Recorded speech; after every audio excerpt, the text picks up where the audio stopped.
couple weeks that... Tired of it. I think they don't want it to happen again.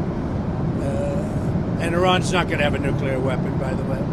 I think it's the last thing on their mind right now. Mr. President, did Iran make any commitments yesterday about uranium enrichment? About what? About uranium enrichment.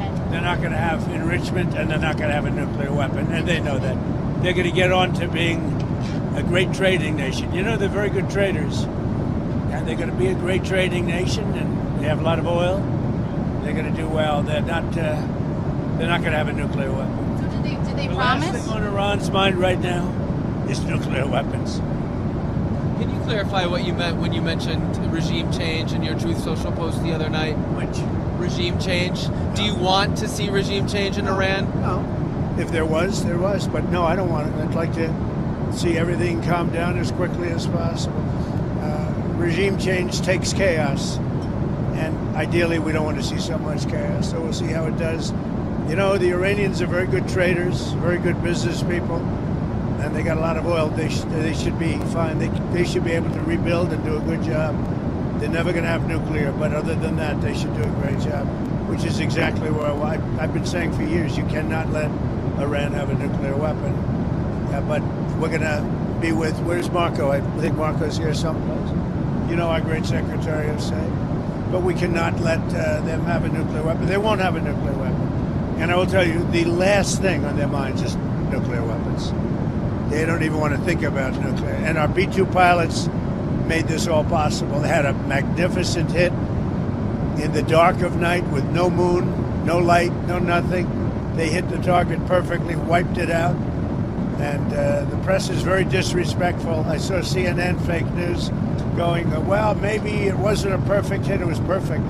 They said maybe it did destroy it. We agree, it did destroy it, but maybe it could have destroyed it more. No, it couldn't have destroyed it more. Everyone hit.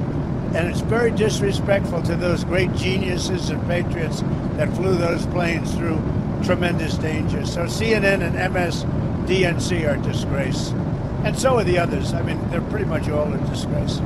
But it's an amazing period of time. Now we're going to NATO, and we'll get a new set of problems.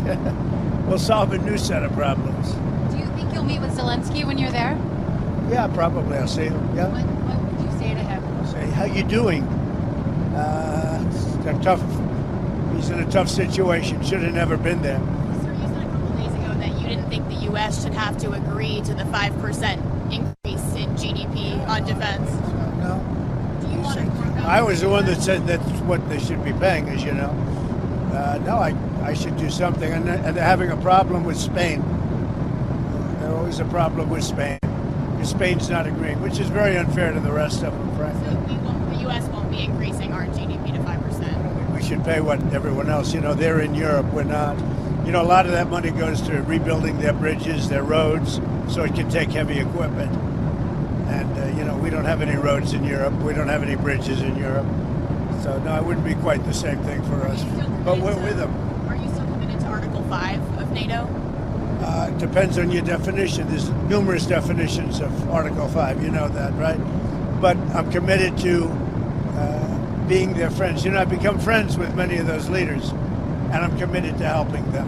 What do you want the role of NATO to be going forward once these other countries are spending more? By having a unified system, I think we're going to have stronger peace, better peace, and I think we have that. You know, when I went to NATO, they were broke.